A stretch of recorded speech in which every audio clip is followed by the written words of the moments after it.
Well, yes, everybody. This is the DFS Army Fantasy Football Podcast. I am Flex Matt, joined again by my guy, my road dog, Brandon Adam. Brandon Adam, how are you doing today, brother? Oh man, so fired up, so close to the season. We are this close. We just need all of our flag plants to stay healthy, and we're going to be excited for the new season. Not that many crazy injuries so far. I'm excited. That's good. Yeah, no, that's actually great. That's a great take. There really hasn't been any solid injuries near the top, near the bottom. But as Shane would always say, let's not bury the lead. DFS Army, fellas, they will give you league winning advice, but it's not really league winning. That's what we do. We do the league winning side, but the geek and all the team over at DFS Army, they do the daily side. They win the $1 million. This year, they won the PGA Championship $1 million. Last year, won piece of the Millie Maker. You now can save 25% off of VIP Core 4 Lite or NFL only membership with the code NFL 2023 right now. The Geek is doing some incredible work. And I'm telling you what, DFS Army will change your life. There are average Joes getting returns on absolutely everything. All you have to do is follow along. The DFS Dominator, UFC is a big one. If you're out there as a degenerate just looking to bet anything on the line, you just come right over to DFS Army. There's a team of coaches. They welcome you in right away, and you start winning money, life-changing money. But Brandon Adam, we are the fantasy football side of this, outside of the daily fantasy football content. And this week we are talking about sure bets for the 2023 NFL season, more on the redraft side, maybe some of the best ball side. We're kind of closing the best ball door, opening the redraft door. I have seen, I've got a group chat going with a lot of leagues that this year seems to be a year that a lot of people are gone, near the end of fantasy football draft season. So I'm getting into a league here just in about a week's time. And that's how fast some of this just creeps up on you. But Brandon Adam, I'm going to let you go ahead and start. I know our podcasts are furious. We're furious. The fire and the flames. That's what comes out of what we do here. But we got Brandon McBroom with, thank you for the comments, guys. Appreciate it, because I'm very heavy on the comments because he knows somebody that would bet on Burmese soccer if there was such a thing. And there probably is. We can find it for you. We can actually hire a team of data analysts for some Burmese soccer if there was ever a thing. So, but this year, 2023, fantasy football sure bets. Brandon Adams, start it off. I think we're going to be going a little bit by round here. My first round pick that I am smashing at the end of each round one is Amon-Ra St. Brown, the sun god himself. This offense is set to explode with the addition of Jahmyr Gibbs into the offense and the suspension coming once it's waived off with Jameson Williams as well. Jared Goff is going to be slinging the rock. He'll be a top 12 quarterback this year. Book that as well. The cool thing about Amon-Ra St. Brown is that, yes, he does get 146. He has the volume. He's number 8 in the league with volume for targets. I had 146. And the value that you are going to be able to get from him is going to be the touchdowns. Last year, he only got 6 touchdowns, and that was good for 20th out of wide receivers. And that is just not good enough for his production. His ceiling could be double if he gets into the double digits like he should with the amount of opportunity that he has. He can push himself right into the top 3 wide receivers with ease. To be honest with you, all of his advanced analytics are fantastic. Yards per route run is 2.57. That's 9th in the league. Target accuracy, Jared Goff he's at number 9 with all of his target accuracy, which is great. Meaning the offense is clicking. There's going to be even more room that's going to happen because of all the new additions, and the new offense is going to be in its third year with the coaching staff there. So I'm all in on Amon-Ra. He is going to smash. He's going to get 150 targets. And my favorite spot in the draft is the end, is 10, 11, 12. Those are the picks that I love getting. And I don't care if you want to pull the trigger on Amon-Ra at 10, you can do it as high as 10 if you want. It's just up to you. But Amon-Ra St. Brown is definitely a smash for me, and is definitely a must-have on all my drafts if possible. I'll tell you what, our listeners here are smart. They really are. They come from the DFS Army Discord. You guys can privately message us for the Discord. They come from us, viewership from us. But Brendan McBroom says he was so unlucky last year when it came to touchdowns. Yep. Definitely could see him getting more than 6 touchdowns. It's funny that he said that because Shane's on the backside of this telling me that his Amon-Ra's touchdown rate was only 5.21%, which obviously could go up. There's another easy, sure bet that potentially might be coming up here with also some huge touchdown regression in the positive side. But the thing about Amon-Ra is that we've been talking a lot about we're big Amon-Ra guys. We are probably, and he's not in the first round conversation right now as far as ADP. I want to say he's probably 13 or 14, somewhere like that. Right there. Yep. And we have been pioneering him in the 8, 9, 10 slot. Does that seem crazy? It might seem a little crazy, maybe not to us, but maybe to some outside. I just look at Amon-Ra as he is the perfect safe floor and safe upside combination. And somebody that I will just say this. There's some really fantastic podcasts out there. There's some really fantastic data analytic guys out there that have been talking about, what's kind of unique is we sometimes assume risk with upside. Jameson Williams, he has so much upside. Well, I think that's a little bit negative. It's not upside, it's actually risk. I mean, yes, maybe he could pop off, but the risk of him completely dudding out is also, I think, just as good as, or just as even of a bet to say that he absolutely pops off as he absolutely does nothing. Amon-Ra is not that. I mean, Amon-Ra's upside is number 1 wide receiver in the entire league. And there's no risk in saying that, because if he falls to wide receiver 6 on the year, you're very happy with that. Mm-hmm.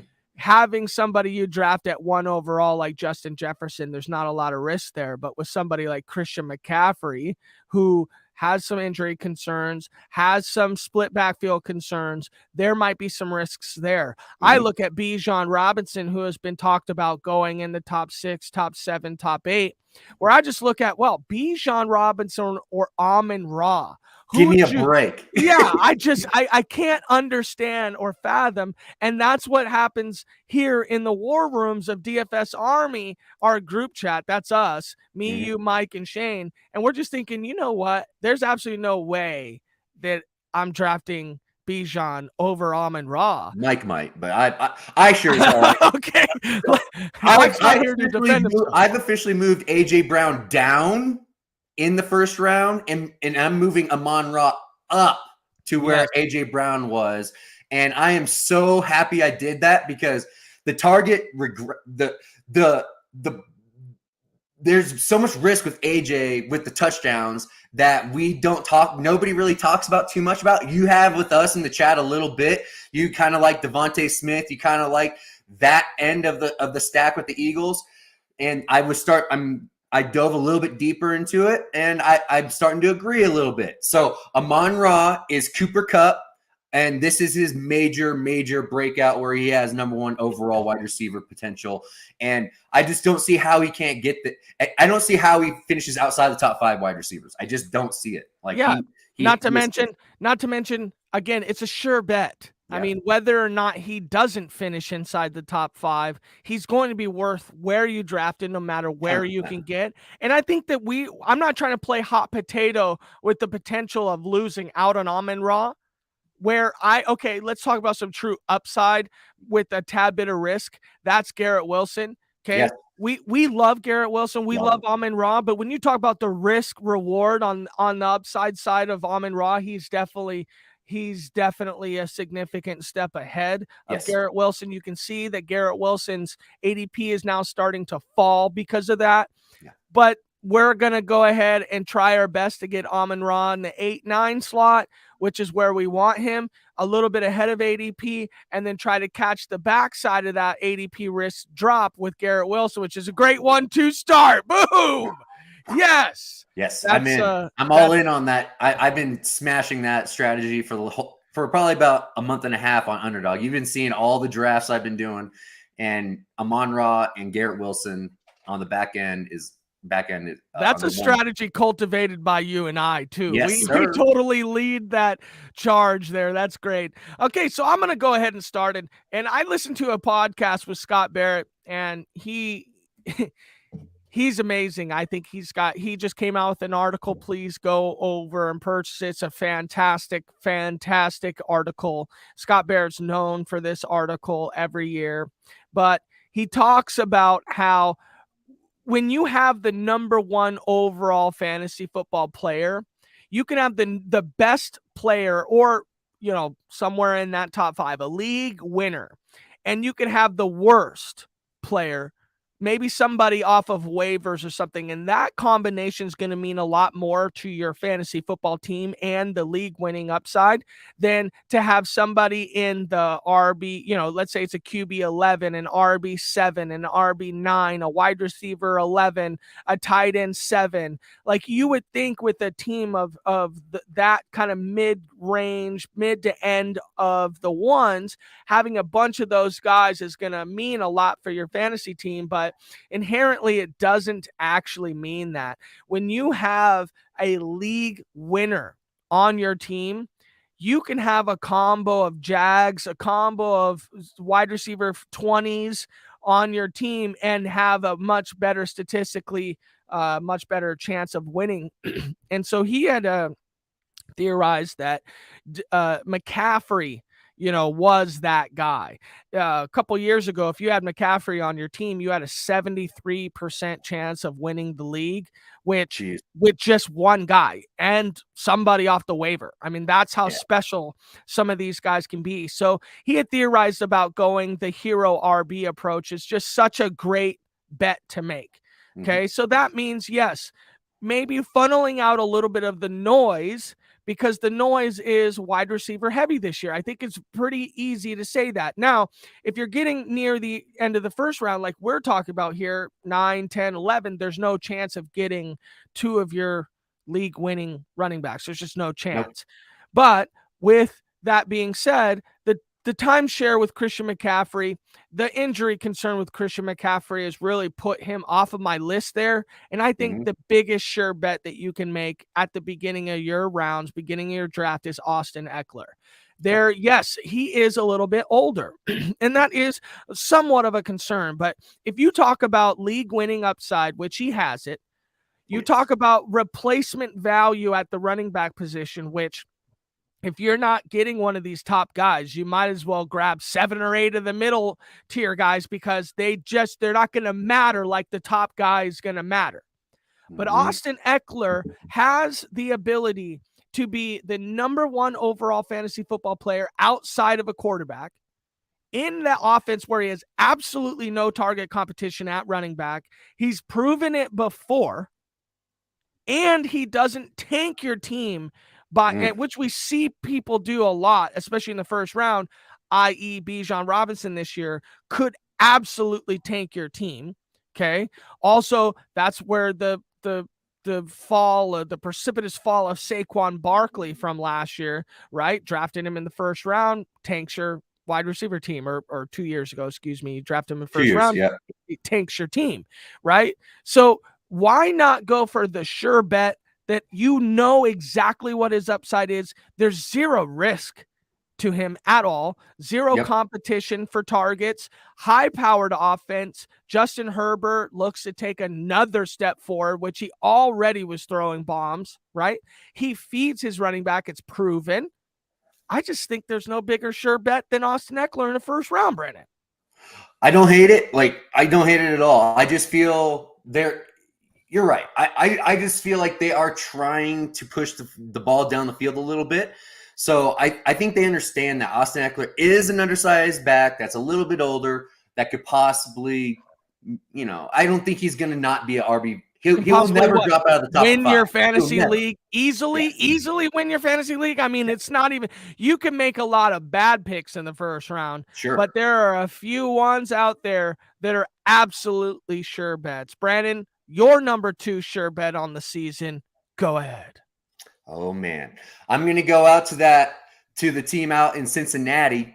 There's this man out there that's all alone that is going to be owning all of the work. His name is Joe Mixon. Joe Mixon last year sported a target share in the receiving game of 13.9%, and that was 7th in the league. And guess what? Samaje Perine is gone. Samaje Perine is in Denver. Samaje Perine had 58 targets last year. And where are those targets going to go? Who's going to take on those targets for the running back position? And I feel like there is going to be a bump for Joe Mixon, even into he could be probably top 3 in target share with the passing pass work coming his way with the absence of Samaje Perine. And even though he wasn't as efficient as he's been in the past, he was a little nicked up late in the season, as he always is. But him restructuring his contract, him staying in Cincinnati in a top 5 overall offense, he is going to be in all of the weighted opportunities. He's never coming off the field. Like, I just don't see, unless they go and sign a Lenny Fournette, which is possible. I think that is the only guy out there that I think could actually take away some work from him. Maybe Kareem Hunt. Kareem Hunt is that kind of archetype that Joe Mixon is, similar type of runner. But nobody's there. There has been no media about a possibility of a signing in the position. So right now, Joe Mixon is a screaming deal. He's going at RB15 on Underdog right now. I don't see how he is not an RB1 and isn't pushing for top 5 if all is status quo right now and stays the same. I just don't see, even with the inefficiency, that he was showing a little bit last year compared to years past. I just feel like all that is going to be outweighed with the pass work that he's going to get another bump. You can see him going from 13.9% and jumping up into that 16-17% and see what Saquon Barkley was seeing last year. I could totally see that kind of thing. And you're getting them in the 4th, 5th rounds of drafts right now. I just don't understand why Joe Mixon is going where he's going. I'm all in on Joe Mixon this year. Yeah, Brandon McBroom made that comment. We put it up, but we'll read it out for the audio listeners. Your first 3 picks very well. Maybe Amon-Ra, Garrett Wilson, and Joe Mixon. You've seen Joe Mixon go in the 3rd round. Yes. Now that's great, and I have no issue with that. But his ADP on Underdog is about 43. Which is you probably could get him a little bit later than that, which is great. Good. Shane on the backside said Perine was a beast in the pass pro game. Chase Brown's obviously a rookie. Yeah. Now he's not necessarily a heavily undersized rookie. I mean, Chase Brown's not the smallest guy in the world. I think he's like 215, right? Like, he's just not small. I mean, he's not known for being absolutely tiny dude out there. So can he fill that Perine role? Sure, but Perine is getting some age on him now. He's been in the league for a little while. He kind of understands the nuances. Plus, Perine's going to get a shot. Javonte, nobody enjoys drafting players coming off an injury. So Perine, I think, is a really sneaky draft pick this year in fantasy football. But when you take Perine out of that system, you're 100% right. Now, a stat that I saw, which was pretty incredible, and it's absolutely true. When 5'10", 209 Chase Brown. So yeah, he's right there. He's perfect. So when 3 players were on the field. Mixon, T. Higgins, and Jamar Chase were on the field. Mixon out-targeted T. Higgins while all 3 of them were on the field last year. Dude. Yeah. That's a huge deal. That Huge just deal.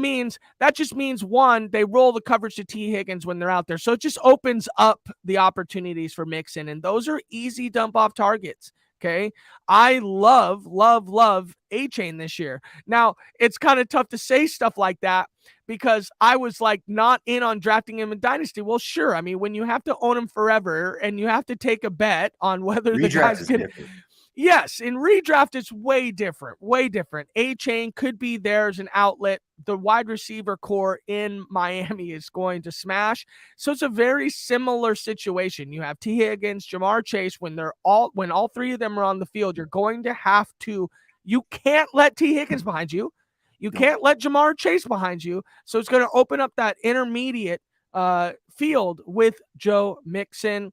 We love Joe Mixon. And my next guy is another running back. Seems like pretty easy to talk about the RBs here because, again, I look at replacement value. If you don't draft this guy, then you're going hunting for dead zone running backs, and that's how I feel. But my number 2 guy is Tony Pollard. Okay. There you go. Smash. Tony Pollard. I mean, I do not like the idea of going a RB start. I really don't like that. But Eckler is somewhere in the 6-7 range, which means coming back into that, what would that have to be? So that would be 6, 12, 18 range. It is Tony Pollard. So you're having to hope that Jalen Waddle doesn't get drafted a little bit up. And then you have Chris Olave and potentially Devontae Smith right there. So it's pretty tough for me to go away from Pollard. I would have to buy completely in on Chris Olave, which I'm not perfectly saying. I mean, Olave isn't a sure bet that any of us created here. Okay, so that there has to be a reason for that. Brand new QB, stuff like that. But you know what? The very same system with no competition for targets is Tony Pollard. I don't like going RB, but Tony Pollard is a hybrid RB. He's not there specifically because he just runs the ball on first and second down. He's not Kenneth Walker, where you're afraid that he's going to be taken off the field on third down. If anything, because you have the depleted targets at tight end, where you're very hopeful that Jake Ferguson or anybody else is there to grab those targets, I think that there's going to be a target uptick for Pollard in his receiving opportunity. And that's where he was a little bit slighted last year. If you look at Tony Pollard's stats from last year, his targets in the receiving game, he had only had 55 targets. 39 receptions, but the year before he had 46 targets with 39 receptions. So can he get a lot more option to become more valuable in the receiving game? I really think so. Clipboard hates it. He says Olave over Pollard every day and twice on Sunday, and I would really disagree with that statement pretty heavily. I'm not saying that Olave can't do for your fantasy team a lot better, but I would say if you went wide receiver to start, if you went Amon-Ra and a lot of the other options just fell down to you in a wrong way, your hero RB being Pollard, and then I love that too. We here at DFS Army really love the start of Amon-Ra, Garrett Wilson. We really love that, and I'm trying to pioneer for that. But I'm also potentially really liking my teams going with the Pollard Eckler hero stack, and then just smashing wide receiver and tight end later in the drafts. But what do you feel about Pollard? I feel like there's not a better sure bet to make at the running back position. Another reason also, let me tell you these guys behind Pollard that you could draft later if you didn't get Pollard. And you stop me where you absolutely believe there's a sure bet. Okay, you ready for this? Derrick Henry, sure bet, yes or no? Just black and white, sure bet, yes or no? Derrick Henry. No. No. Jonathan Taylor. No. No. Ramondre Stevenson. I like him. You like him, but he's not a sure bet. He's not a sure bet. No. Josh Jacobs. No. Breece Hall, No. Jahmyr Gibbs, No. Najee Harris. No. Joe Mixon is where Yes. you said you have one. So okay. If you had to be looking at RB in that range of guys, you have a bunch of guys that you're not sure of. Mm-hmm. Pollard, absolutely sure of where he's going to be this year. Now, does he have league winning upside? Maybe. We don't know what his target additions are with the depleted targets left at tight end, where there was a lot of them last year. Okay. I think Tony Pollard's going to surge. I think that his targets can grow into that 75-80 range, which is exactly where Saquon was last year. Yes. If you 100%. have that target upside that Saquon has with an easy 1,000-yard rush, first, second down opportunities, not leaving the field and the third down, I think Tony Pollard's as sure of a bet as you get this year. I can't argue against Pollard. Pollard has so much upside, and everybody that watched Dallas, any game with the Dallas Cowboys last year, was screaming, "Give it to Pollard more!" like just do it already. And if they would have done that earlier in the season, I think that would have been a big deal for that offense to keep cooking. But with Kellen Moore gone, I don't. Let's see what that is, but. I'm a big fan of Pollard. I've been on his bandwagon for a while now. I've owned him in Dynasty all over the place. I'm excited to see him unleashed fully. It's going to be. I didn't want to draft Pollard last year because you had the idea that Zeke was still around and that obviously they were going to continue to give early down work to Zeke. Now, if they bring Zeke back, which I think actually is the best move for the Probably Cowboys. the good move, yeah. Because they completely know now that they can just fucking run Zeke into the brick walls if they need to, just to give Pollard versus, okay, I guess we have to give Zeke some early down work. I just think there you go. Brandon McBroom, Pollard and Bijan Robinson are pretty close in size. I agree. I think Pollard is looked at as an undersized running back, which he's not really. I mean, that's what I'm trying to say is Pollard has everything that you would love in a situation this year of guaranteed floor with upside, league winning upside. Brandon, who's your next guy? Sure Bets, Fantasy Football 2023. So I am going to our favorite team in this league, and it's the Seattle Seahawks. The biggest value on the board at the QB position is Geno Smith, ladies and gentlemen.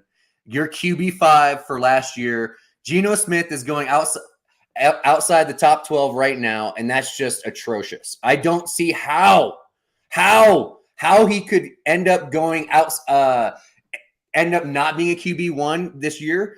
Last year, his pass attempts 572. That's 9th in the league. Deep ball attempts 8th in the league with 67. Red zone attempts 10th in the league, 77 last year.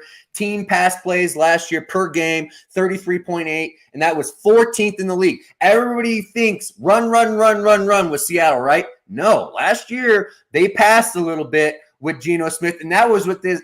Think about it this way. Geno Smith with Pete Carroll, I guarantee you they were talking early in the season. They're saying, let's just get this guy going. Let's just get easy completions.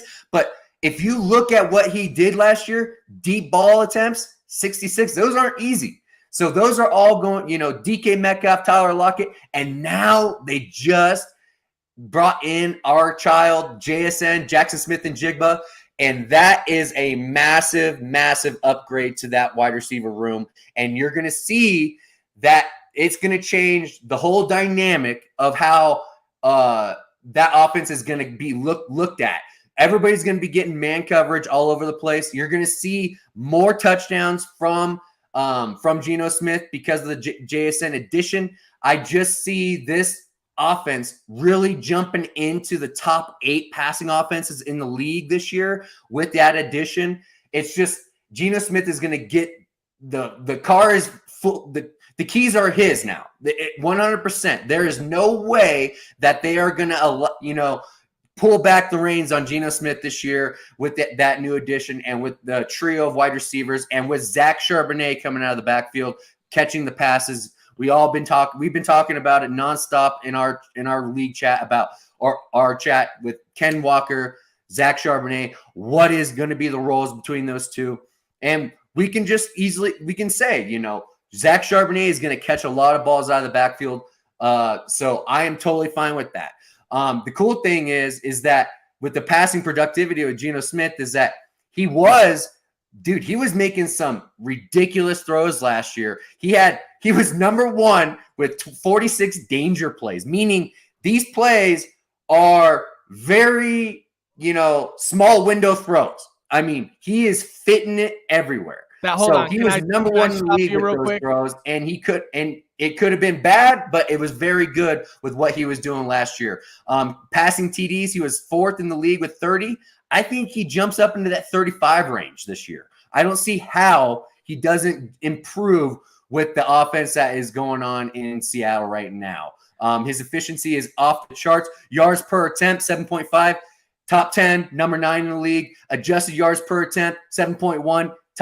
That's 8th in the league. Air yards per attempt, 15th in the league with 8 yards.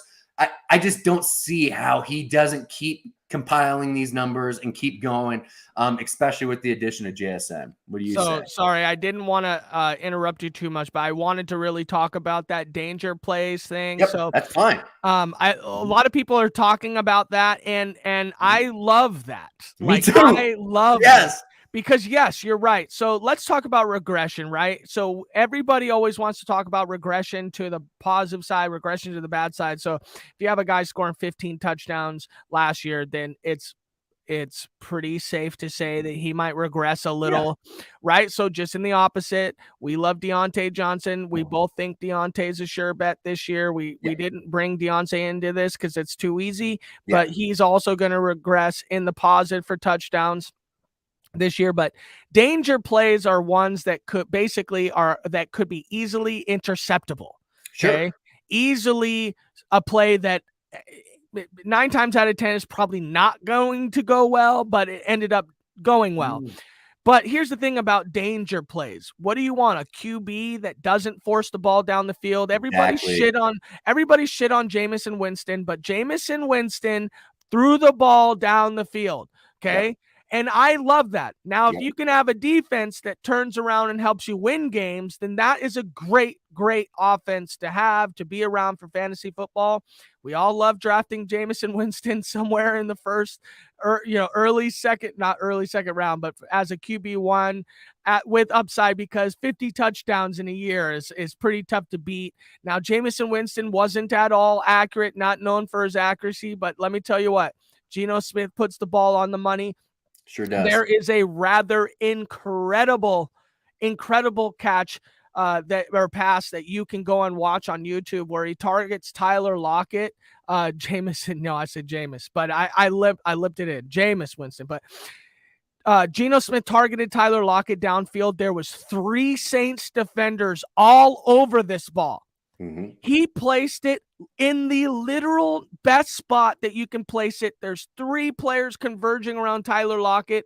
Tyler Lockett gets the ball dropped literally in the absolute only place it could be. Yeah. Now, who makes that throw? Not Trevor Lawrence. Okay.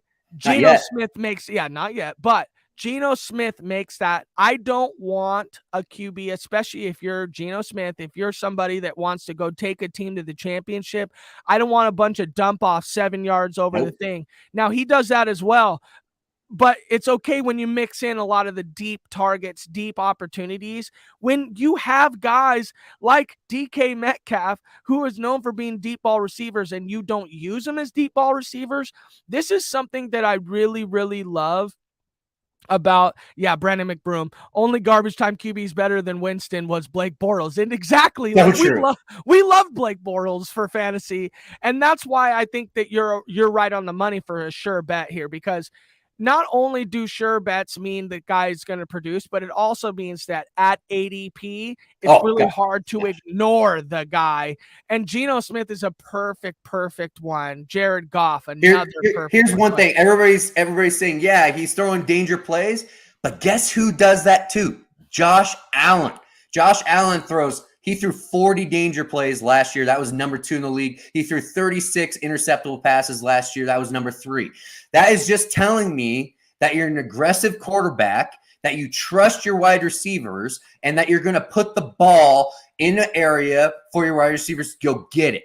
I am all about aggressive quarterback play, especially if you're getting them outside of QB 12, and you're getting a high upside high octane offense in the Seattle Seahawks at outside the QB 12 that finished QB 5 and just got Jackson Smith and Jigba. Dude, smash. Like, why are we even thinking about that? Like, that is crazy to me that people would not even be in on that. That's just, yeah. And Charbonnet, I mean, you know, you mentioned Charbonnet, but Charbonnet is another great thing.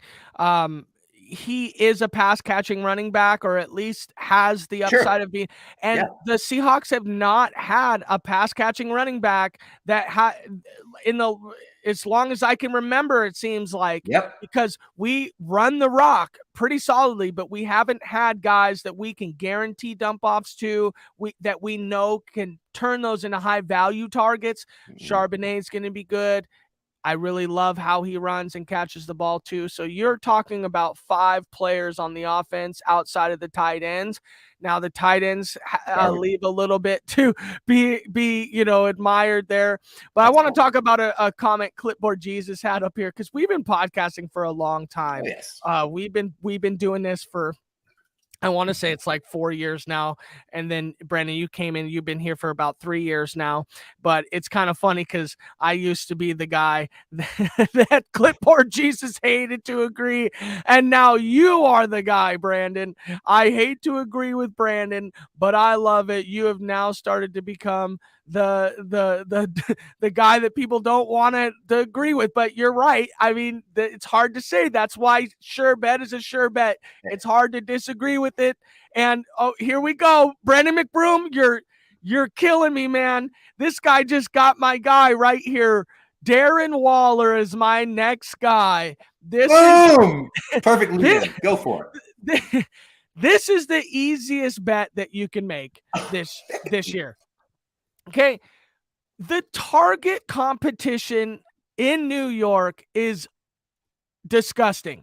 Okay, it's bad, disgusting. Dude. It is disgusting. Bellinger, 35 targets. Richie James, 70 targets. Okay, the highest targeted asset in the New York opportunity share was Saquon last year at like 76 targets. Darius Slayton had said, now I can understand there was an injury to Wan'Dale. So Wan'Dale, having played the full season, but Daboll has a specific scheme that he wants to go ahead and get out there.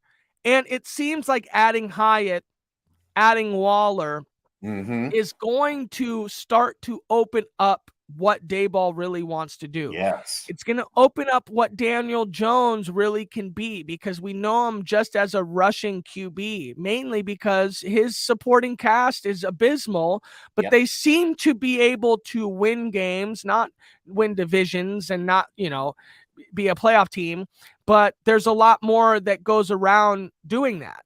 Wan'Dale, Clip is saying, could be injured again, which statistically, I mean, we have guys that are injury prone and just continue to be, and maybe that's the case.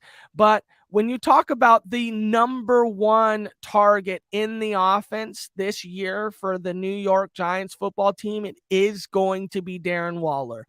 It's really hard to project it, though. And that's the issue, is because we haven't.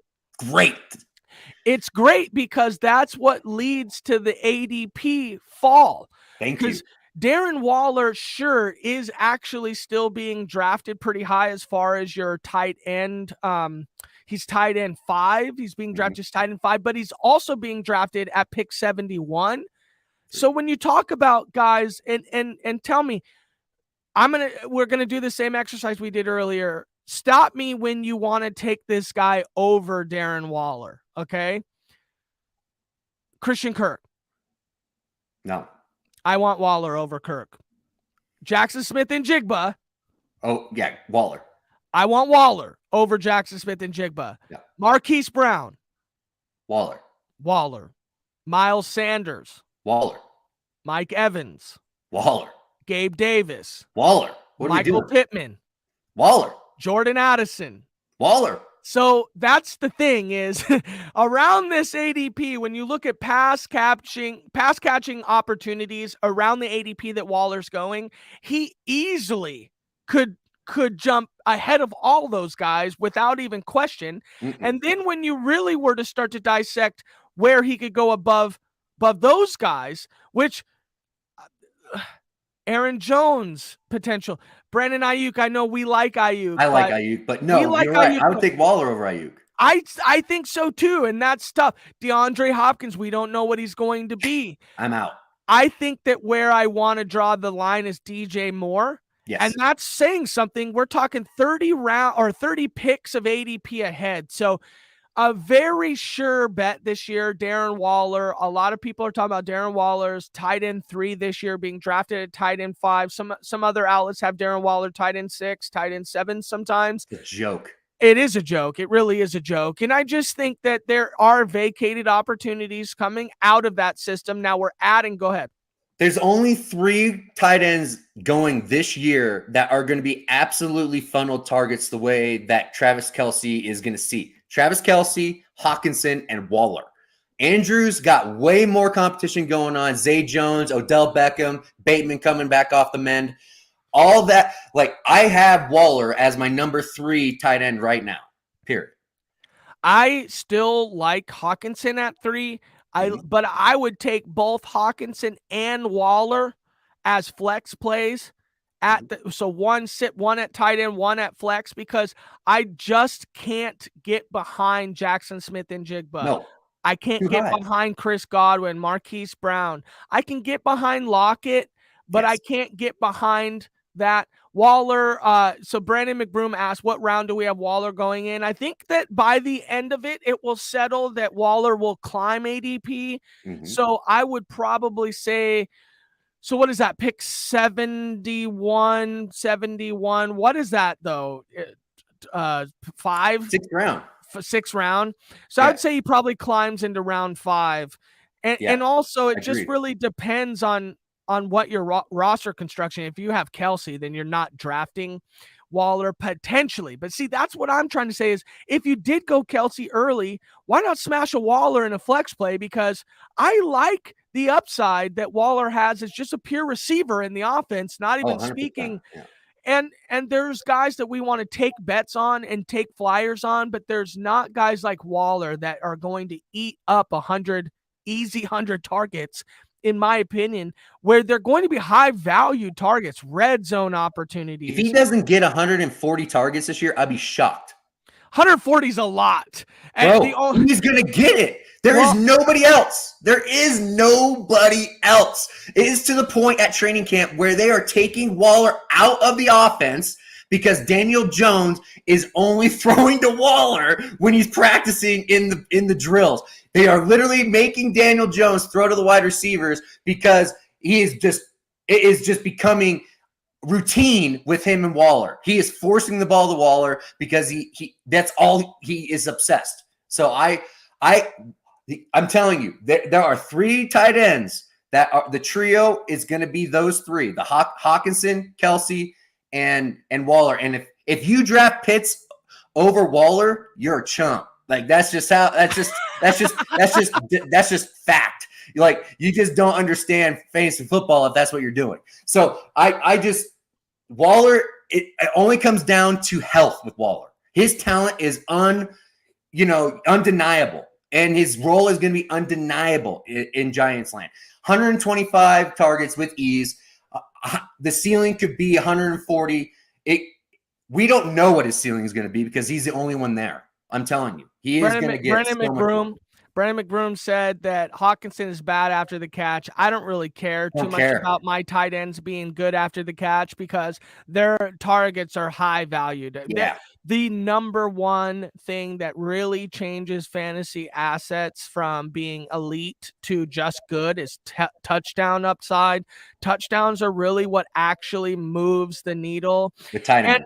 Now, Brandon McBroom also said that's why the Lions got rid of him and drafted Laporta. I can understand that. I mean, they didn't want to pay Hawk. That's why they got rid of him. There's a lot more that goes into that, but that's also why you can't be too high on Laporta. maybe for a little while is because if Next year. Hawkinson is this good and was not able to get out of that system being a high valued asset, then I can't look at a guy like Sam Laporta Yeah. and say that he's going to end up being a high value asset. But I also can think that they want to run their offense a little bit faster. And, Jahmyr Gibbs, Laporta, those are two move pieces that I think maybe can accelerate the offense and do a little bit different there. Sucks to see that Jamison Williams is out. So, Brendan, you got one more. I got one more. Yeah, man. My next one's deeper down the board here. It's a guy that I can't stop drafting. Last year, I'm going out to Denver with my guy Greg Dulcich. The tight end position is starving for more stars, and this guy is one of them. In 50% of his starts, he was a top 10 tight end last year, and that was with him not even seeing he wasn't even top 10 in snap share. He was only on the field 75.2% of the time. That was 15th for tight end for tight ends. His targets were 55. That was 26th. So this guy is producing top 10 without the targets, meaning he's super efficient. He gets it done when he does get the rock. His deep ball targets, though, he had 12 deep ball targets last year. That was good for third for the tight end position. That is awesome. His average ADOT 10.6, number 3 for the position. Air yard share 18.6%. That was 7th for the position. So he has all the stuff that you're looking for, and he did it as a rookie. Everybody is looking this last draft class. We had a bunch of great tight end prospects coming out, right? Everybody was talking about Dalton Kincaid, Sam Laporta, Mayer out in Las Vegas. Nobody was talking about Greg Dulcich, man. And now you got Sean Payton, the godfather that created Jimmy Graham, and he's got himself a Greg Dulcich. And I just feel that he is going to get super creative with Greg Dulcich, and Greg Dulcich is going to finish a top 8 tight end with ease this year. What do you say, Matt? I like it. I want to go back to Brandon McBroom's comment real quick before I comment on what you said. He said he doesn't like rookie tight ends. That's why I'm not a fan of Kincaid this year. What do you think? I want to comment on that real quick. I actually love Kincaid. The problem is I just don't think that he is going to be fantasy relevant this year, but he is going to have pops, like weekly pops that I think are going to shoot him up in a top 8 fantasy next year.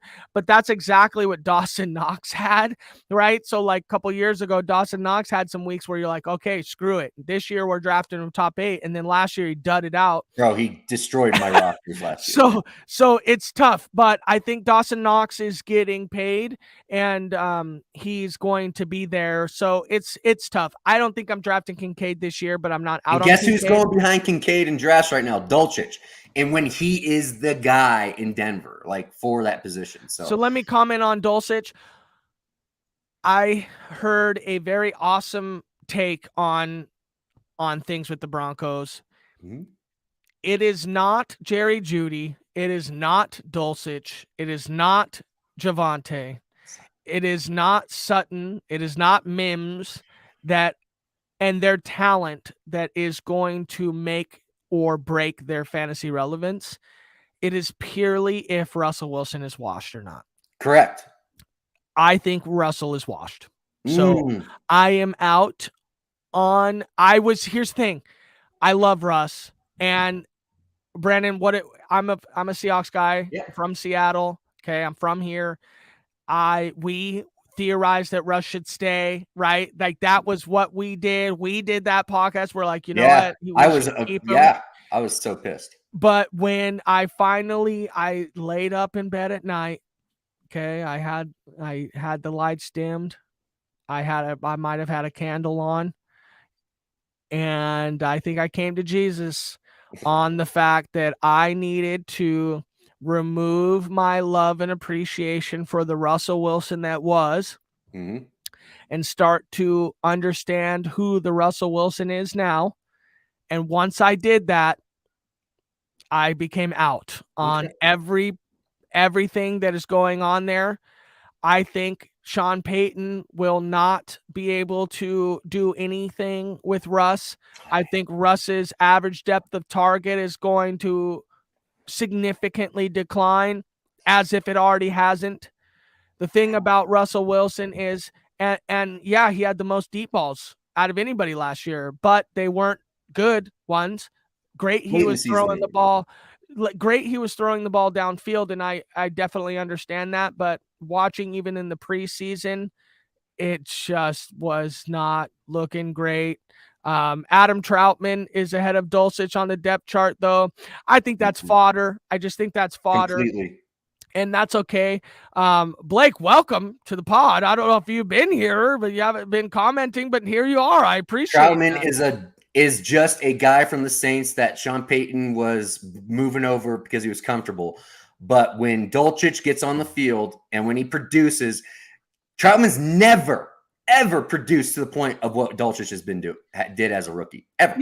Yep. But I mean, that lends itself to your theory that Sean Payton, who manufactured Jimmy Graham, is going to do anything. Well, I mean, he didn't do anything with Troutman, had Troutman.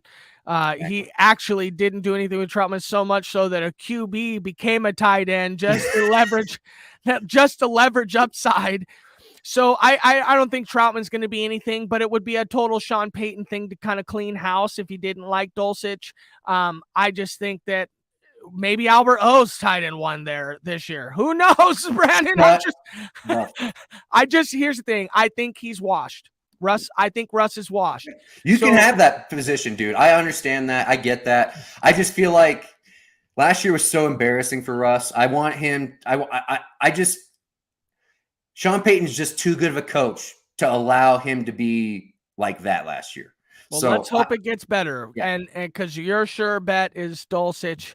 Moving on to my last guy. I think this is an absolute league winner, absolute sure bet, absolute number one, a guy that's being drafted not as a top 12 wide receiver, but I think absolutely crushes everything. Now, he's still being drafted rather high, but he's not being drafted in the top 12. And I would be completely comfortable saying that he is top 12. Mm-hmm.